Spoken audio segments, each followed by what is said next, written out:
Hello and welcome to Video Audio Importing and Editing Tools in Camtasia Studio.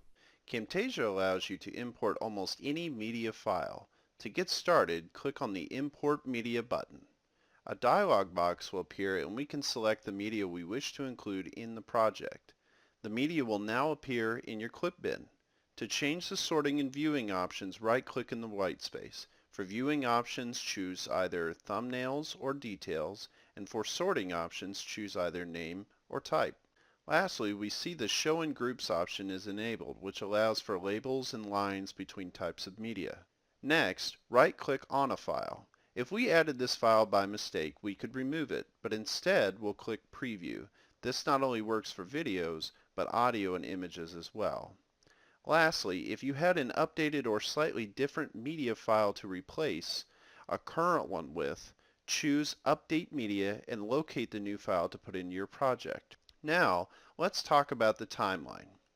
Click the Add Track button to add a new track to your timeline, which always appear above the last track.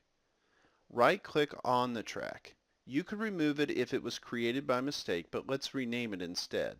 Once finished, locate and click on the Lock Track button to the right of the name. This prevents further editing of a track, though you can re-enable editing by clicking the button again.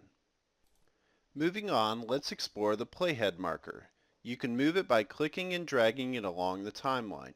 In addition, you can move the green marker to select parts of the timeline before the playhead and the red marker to select parts after it. One way you can precisely add media to the timeline is to right-click on a file and choose Add Timeline at Playhead. This will create a new track as well.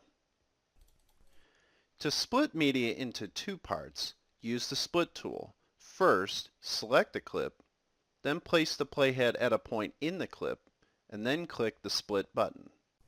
The Cut, Copy, and Paste buttons work as usual in Camtasia as any other program, and the buttons are placed at the top of the timeline. If you need to undo or redo an action, the buttons are to the left of the Cut, Copy, and Paste buttons. You can change the scale of the timeline by using the track zooming slider, either by sliding the circle or clicking the magnifying glass buttons. To increase the height of a track, click and drag the slider or adjust the height by clicking and dragging between tracks to raise or lower the height. To extend a part of a clip for multiple seconds, move the playhead to a part of a clip. Then right-click on the clip and then click on the Extend Frame option. The Duration tool will now appear. Either enter a value or use the arrows to adjust the number of seconds you wish to extend. You can always adjust the duration again by right-clicking in the extended frame area. This has been Video Audio Importing and Editing Tools in Camtasia Studio.